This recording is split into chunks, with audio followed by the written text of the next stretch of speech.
Mari kita berdoa Bapak Ibu. Kiranya kami senantiasa bisa terus memandang wajah Tuhan tanpa sedetik pun kami memalingkan wajah dari Tuhan. Sehingga kami sadar di hadapan Tuhan kami hidup. Daripada Tuhan kami beroleh kekuatan untuk menjalani hidup. Dan kami percaya Tuhan akan menolong kami sepanjang hidup kami.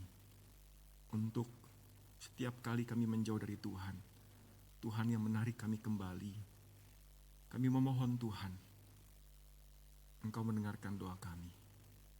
Pagi hari ini waktu kami membaca dan merenungkan firman Tuhan, kami tahu Tuhan banyak hal yang kami perlu berkaca dari firman Tuhan.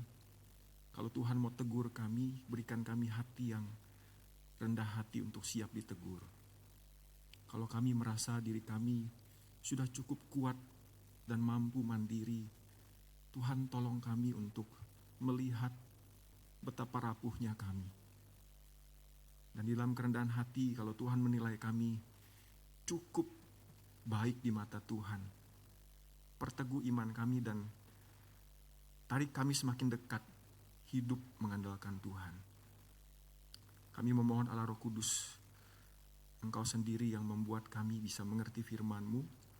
Kami terinspirasi dengan kebenaran firman-Mu. Dan kami bisa menjadi pelaku firman Tuhan. Tolong setiap kami Bapa. Di dalam nama Tuhan Yesus kami berdoa. Amin. Selamat pagi Bapak Ibu Saudara.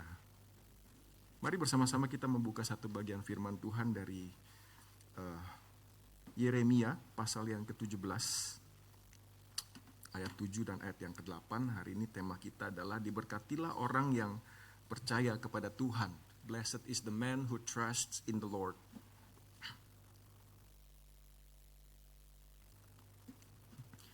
Yeremia pasal 17 ayat 7 dan ayat yang ke-8. Demikian firman Tuhan.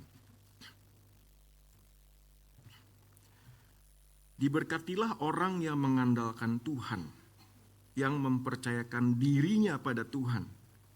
Ia akan seperti pohon yang ditanam di tepi air, yang merambatkan akar-akarnya ke tepi sungai, dan tidak takut akan datangnya panas terik, yang daunnya tetap hijau, yang tidak khawatir dalam tahun kekeringan, dan yang tidak berhenti menghasilkan buah.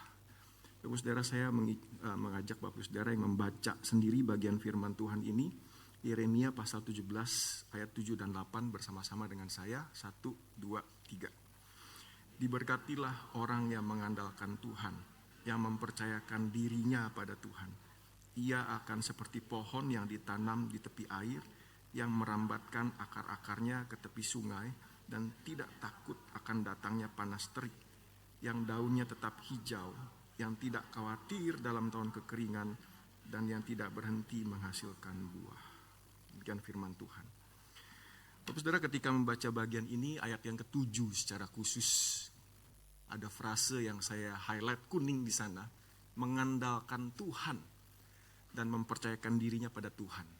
Saya coba lihat kata aslinya Bapak Saudara, dan dua-duanya itu mengandung makna yang sama sebenarnya, dari akar kata yang sama, yang artinya percaya dalam hal ini, percaya kepada Tuhan. Bapak Saudara, dunia tidak mengajarkan supaya kita mengandalkan Tuhan. Tapi dunia mengajarkan kita mungkin dengan gambaran yang seperti ini Bapak Saudara. Believe in yourself. Percayalah pada diri sendiri. Percayalah pada diri sendiri. Kalau tidak percaya sama diri sendiri, percaya pada siapa? Kan dunia ini mengajarkan, you can do it. Believe in yourself. Kamu bisa. Apalagi kalau psikologi populer yang mengajarkan anak-anak di zaman sekarang, ayo kamu bisa, kamu bisa. Kalau nggak hati-hati sampai kita dewasa, sampai kita tua, kamu bisa. Dan kamu sudah buktikan dalam hidupmu, kamu bisa sendiri. Saudara, sosial media banyak sekali menganjurkan kebenaran dunia ini. Percaya pada dirimu sendiri. Nah Bapak Saudara, bagian firman Tuhan yang kita baca, itu ayat 7, ayat 8. Tapi kalau Bapak Ibu baca secara keseluruhan pasal 17, hanya 2 ayat ini saja yang berbicara secara positif. Diberkatilah orang yang mengandalkan Tuhan, ia seperti pohon yang ditanam di tepi air. Tapi kalau Bapak Ibu baca ayat 1 sampai ayat selanjutnya setelah ayat yang ke-8 ini, kita akan mendapatkan bahwa firman Tuhan ini mengurung bagian yang baik ayat 7 ayat 8 ini di dalam nada penghukuman Tuhan kepada bangsa Israel, secara khusus bangsa Yehuda. Di situ kalau kita lihat ayat yang kelima, firman Tuhan bilang begini Bapak Ibu Saudara. Terkutuklah orang yang mengandalkan manusia, yang bersandar pada kekuatan manusia fana, dan yang hatinya menjauh dari Tuhan. Beda sekali ya Bapak Ibu Saudara, sangat kontras sekali. Tadi diberkatilah orang yang mengandalkan Tuhan, ini terkutuklah orang yang mengandalkan manusia. Bapak Ibu Saudara, konteks zaman ketika Tuhan menyampaikan bagian firman Tuhan ini kepada Nabi Yeremia, posisi orang Israel itu sedang menuju atau sudah ada di dalam pembuangan karena mereka dimusnahkan oleh bangsa Babel. Tapi kisah sebelum ini, kejadiannya adalah orang Israel itu percaya bahwa mereka dapat mengandalkan tentara. Mereka dapat mengandalkan kecakapan diplomasi raja mereka ketika berhadapan dengan kerajaan Babel. Mereka mengandalkan kerjasama persekutuan atau aliansi dengan bangsa lain yang mereka pikir dapat melindungi mereka dari kekaisaran Babilonia yang kuat. Mereka percaya bahwa kekuatan militer mereka yang sebenarnya sangat lemah dan keuangan mereka yang mereka pikir bisa membeli bangsa lain untuk menolong mereka, dapat menolong mereka dari kerajaan Babilonia. Bapak Ibu Saudara, kita pernah baca bagaimana bangsa Yehuda mengundang orang Mesir, bangsa Mesir menjadi sekutu mereka. Kita pernah membaca bangsa Yehuda juga pernah meminta tolong kepada bangsa Aram untuk menolong mereka. Padahal mereka punya Tuhan, Allah, yang di dalam pengalaman hidup mereka sudah berkali-kali menolong mereka untuk menang terhadap bangsa yang jauh lebih besar, yang tidak mungkin mereka bisa menang. Tapi entah kenapa, atau itu sifat natur dari manusia yang selalu mencari pertolongan bukan yang tidak bisa dilihat, tapi yang bisa dilihat, yang di depan mata.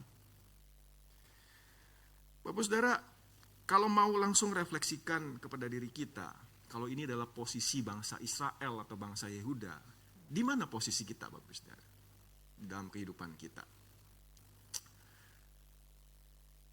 Kita bisa bertanya langsung kepada diri kita, kemana saya berpaling ketika saya mengalami krisis? Apapun krisisnya. Ketika saya terluka atau takut, kepada siapa saya pergi? Ketika saya mengalami krisis keuangan, ke siapa saya pertama kali curhat? Ke orang yang punya uang? Ke kenalan Bapak Ibu Saudara? Ke bank? Ke siapa kita pertama kali cerita dan minta pertolongan? Kemana saya mencari penghiburan ketika saya stres dan putus asa? Kalau bukan Tuhan,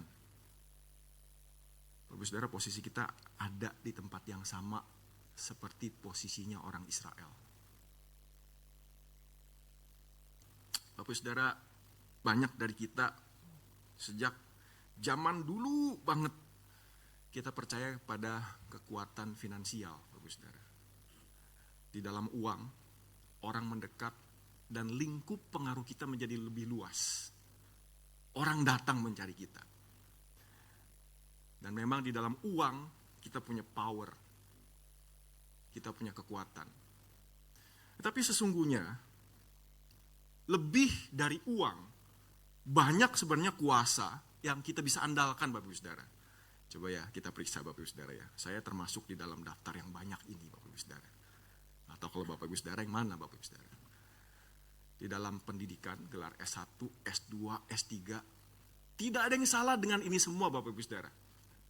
Kita butuh ini semua, tapi apakah ini yang kita andalkan? Ketika 4 pertanyaan di atas itu muncul. Ketika kita krisis, ketika kita terluka, ketika kita mengalami masalah keuangan, ketika kita stres.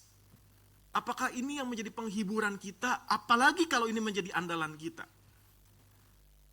Apakah itu pengalaman atau prestasi yang pernah kita torehkan? Apakah profesi kita yang terhormat?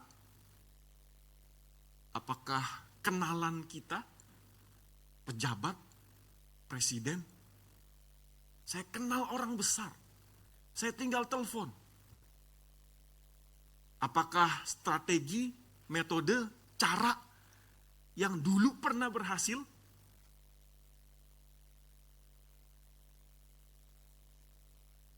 Apakah skill, keahlian, komunikasi kita, keahlian sosial kita?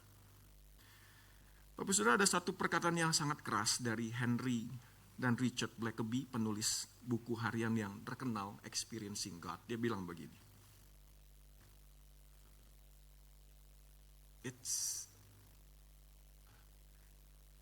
dia berkata, menaruh kepercayaan penuh pada apapun selain Tuhan adalah penyembahan berhala. Bapak Saudara, kalau kita selidiki hati kita ya, kita ini ternyata penyembah-penyembah berhala. Saya nggak percaya ada satupun di antara kita hari ini yang bukan penyembah berhala. Bukan dalam wujud patung. Tapi hati kita condong kemana? Ketika ada ketakutan, normal sih, tapi kemudian menguasai kita. Atau sebaliknya. Ketika ada barang yang kita pegang kuat-kuat, atau orang yang kita kasihi kuat-kuat, anak kita, orang tua kita, saudara, itu gampang sekali menjadi berhala. Ketika kita mengutamakan relasi yang baik, yang ideal, bagus sih. Tapi kalau demi itu kita korbankan segala-galanya, itu berhala. Hati kita itu gudang berhala, Bapak Ibu Saudara. Firman Tuhan juga jelas tadi mengatakan, bukan sekedar penyembah berhala. Penyembah berhala itu menjadi terkutuk, Bapak Ibu Saudara. Karena mengandalkan manusia. Terkutuklah orang yang mengandalkan manusia. Saudara, kondisi terkutuk itu bukan kondisi yang kita kemudian jatuh sakit, parah, jadi miskin, ditinggalkan orang-orang yang kita kasihi. Pada faktanya, lihat kita sekarang. Baik-baik saja, bukan? Tuhan tidak langsung menghukum. Jalan kita lancar-lancar saja kebanyakan kita. Hidup baik-baik saja. Benar gak Bapak Ibu Saudara? Kalau Tuhan langsung menghukum, habis kita semua. Tapi faktanya Tuhan kasih terus kita kesempatan. Tapi di dalam Amsal mengingatkan kita begini. Ada jalan yang disangka orang lurus, mulus, lancar. Tapi ujungnya menuju maut. Saudara, kalau Tuhan tidak menghukum kita, karena banyak berhala dalam diri kita, karena kita banyak mengandalkan diri kita, orang lain, apapun bentuknya, dan tidak ada hukuman dari Tuhan, kita pikir jalan kita lurus dan mulus. Saudara, bukankah Amsal ini memperingatkan kita dengan sangat keras, bahwa hati-hati, jangan-jangan ujungnya maut. Kenapa? Karena kita sedang terus memberi makan dosa kita. Dengan apa yang kita pikir, semuanya baik. Tidak ada masalah. Nggak apa-apa saya mengandalkan diri. Nggak apa-apa saya mengandalkan manusia. Nggak apa-apa saya mengandalkan barang yang saya punya. Tapi ujungnya maut. Karena kita sedang memberi makan dosa kita.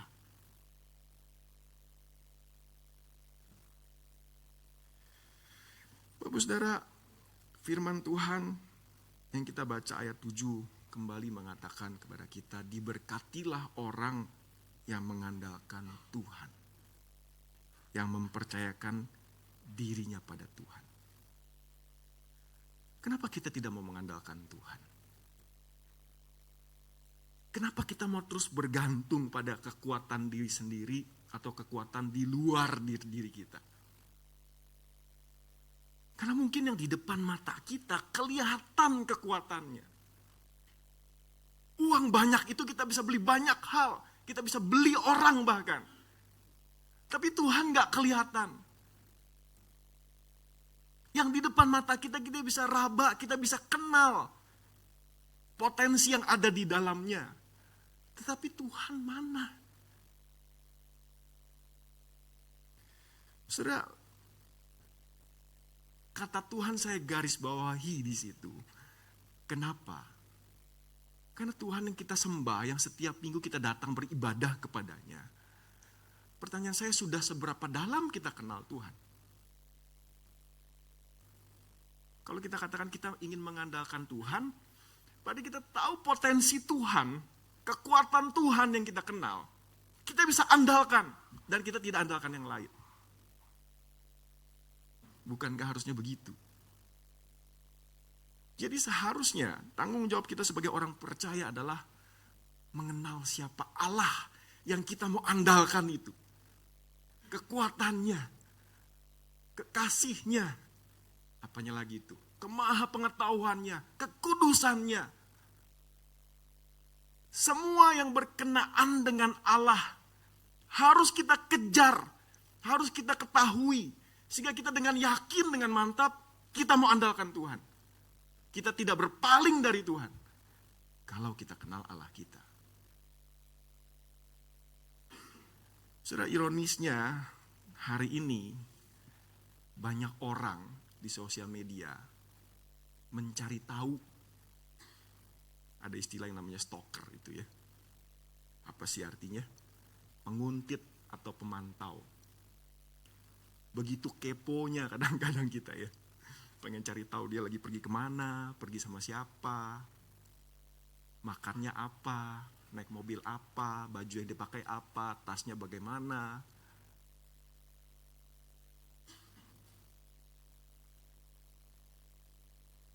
Bagus, saudara, gak ada yang begitu kan ya?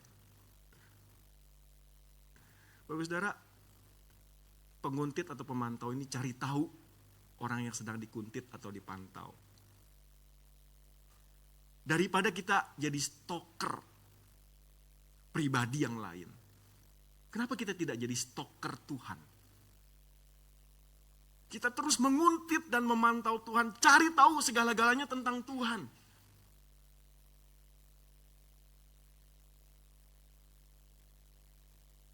Berapa lama kita menghabiskan waktu setiap jam untuk lihat handphone kita, sosial media, instead of kita baca firman Tuhan. Kita baca buku-buku rohani, Bapak Ibu Saudara. Sehingga pengenalan kita jadi lebih dalam tentang Tuhan. Pengetahuan kita lebih banyak tentang Tuhan. Saudara, bukankah kalau kita berkata kita ingin mengandalkan Tuhan, salah satu sifat yang harus kita ketahui adalah bahwa Allah berdaulat, memelihara.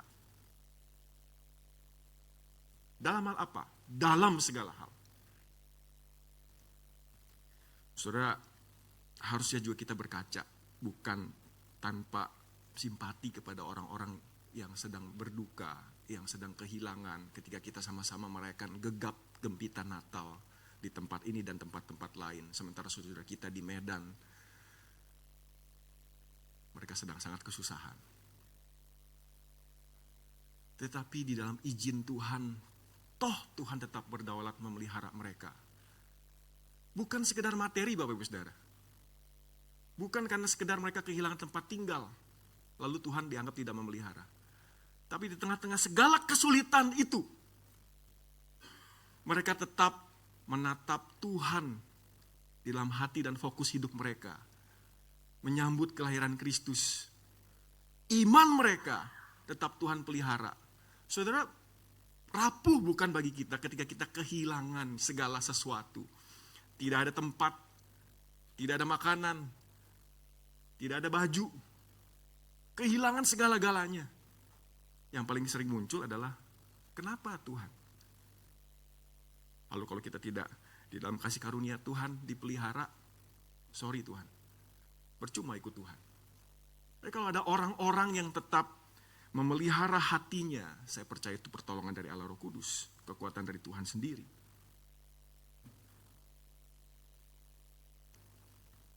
Kita kembali ke firman Tuhan ini. Diberkatilah orang yang mengandalkan Tuhan. Saudara, saya teringat satu bagian ketika Najwa Shihab masih sangat populer dengan Mata Najwa. Dia kemudian mewawancarai salah satu tokoh mantan wali kota Surabaya. Saudara ingat? Ibu siapa? Bu Risma ya. Saya lupa pertanyaannya, tapi saya ingat jawabannya. Ketika ditanya sama Najwa, salah satu jawabannya dia bilang begini, setiap pagi saya keluar dari pintu gerbang, saya gak tahu gimana, tapi saya berdoa, Allah pimpin saya ke kanan atau ke kiri. So dia seorang wali kota ya, dia punya tanggung jawab yang besar. Dan kita tahu sama-sama dia wali kota favorit di Indonesia yang bukan cuma ngomong, tapi turun ke lapangan, kerja nyata. Tapi bagaimana mungkin untuk urusan yang sepenting itu, dia tanya Tuhan, ke kanan atau ke kiri? Dalam pengertian saya, dia mau ke kanan, dia mau ke kiri, dia tetap akan kerjakan sesuatu di dalam tanggung jawabnya sebagai wali kota. Tapi dia tanya Tuhan. So, bukankah ini hal yang menarik? Untuk tugas yang sepenting sebagai wali kota. Tapi apakah ini juga berlaku bagi pertanyaan-pertanyaan dan pertimbangan-pertimbangan kecil yang receh di dalam hidup kita, Bapak Ibu Saudara?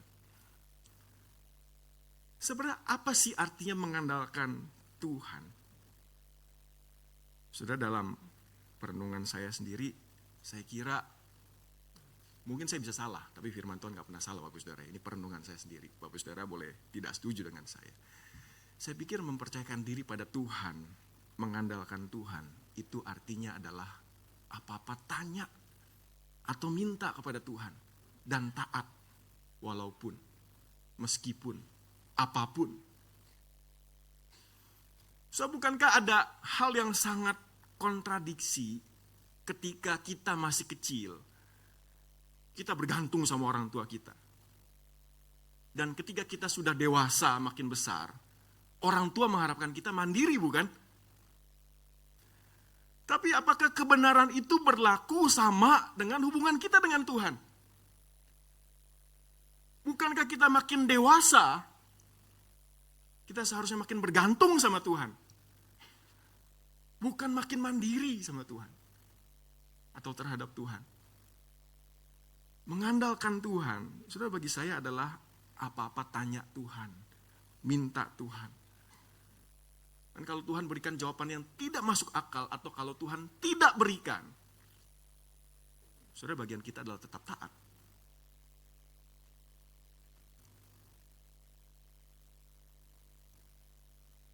Di dalam aplikasi praktisnya, Bapak Ibu Saudara, mengandalkan Tuhan berarti menggunakan apapun yang saya punya. Bukan karena saya mampu atau tidak mampu. Bukan itu masalahnya. Bukan karena saya mau atau tidak mau. Bukan itu. Tapi apakah Tuhan berkenan atau tidak berkenan? Apakah menurut Tuhan itu baik atau tidak baik?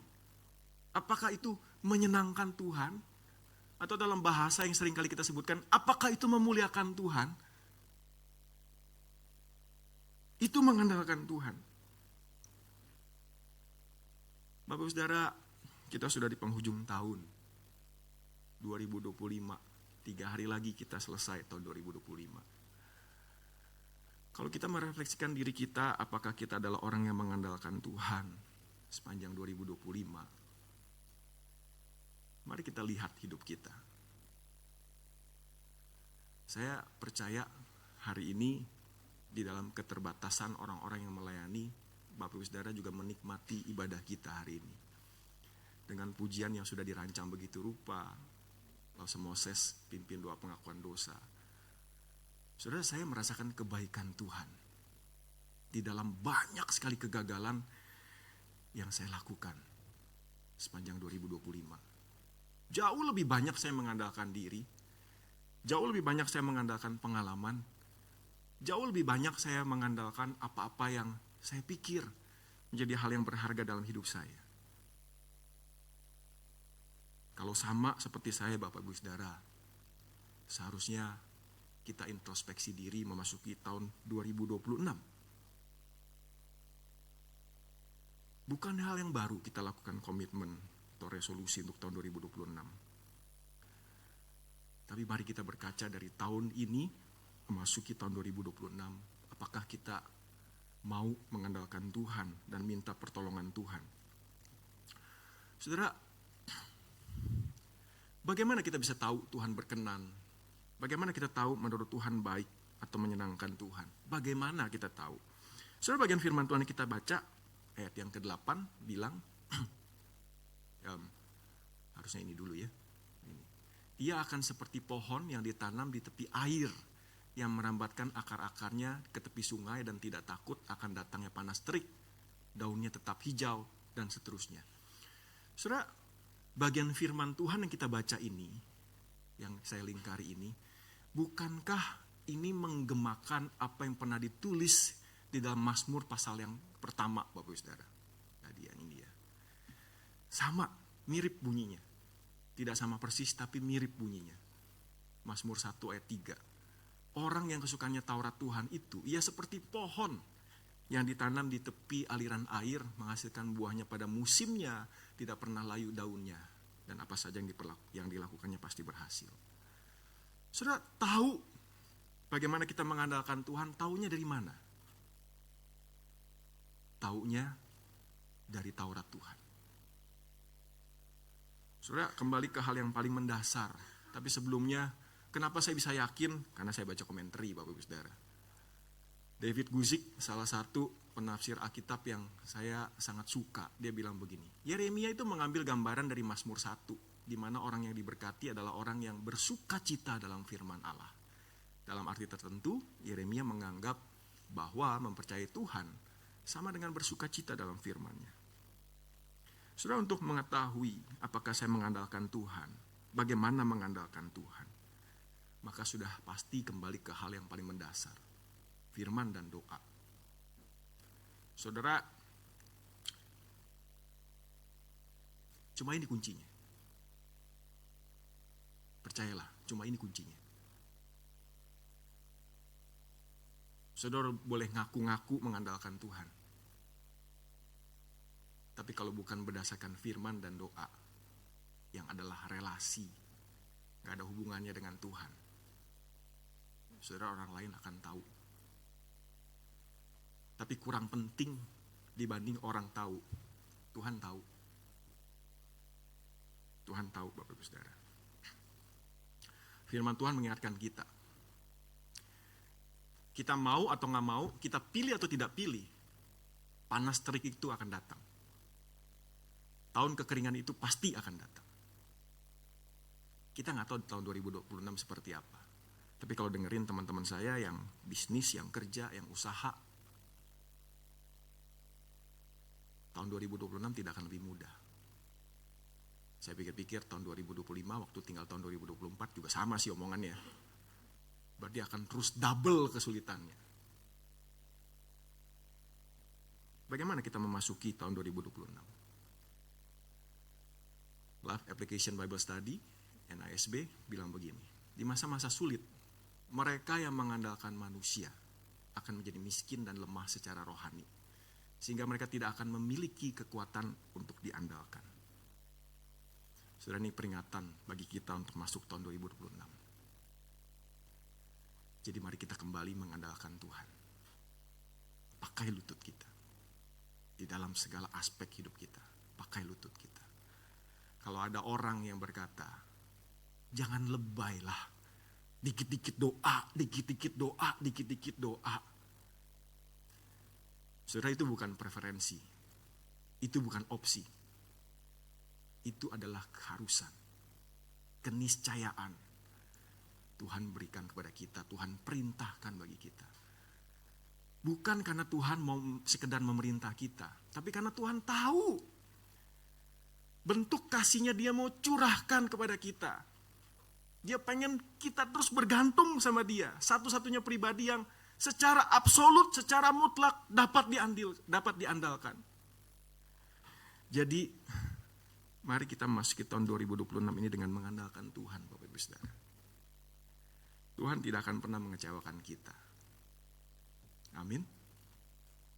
Mari kita berdoa.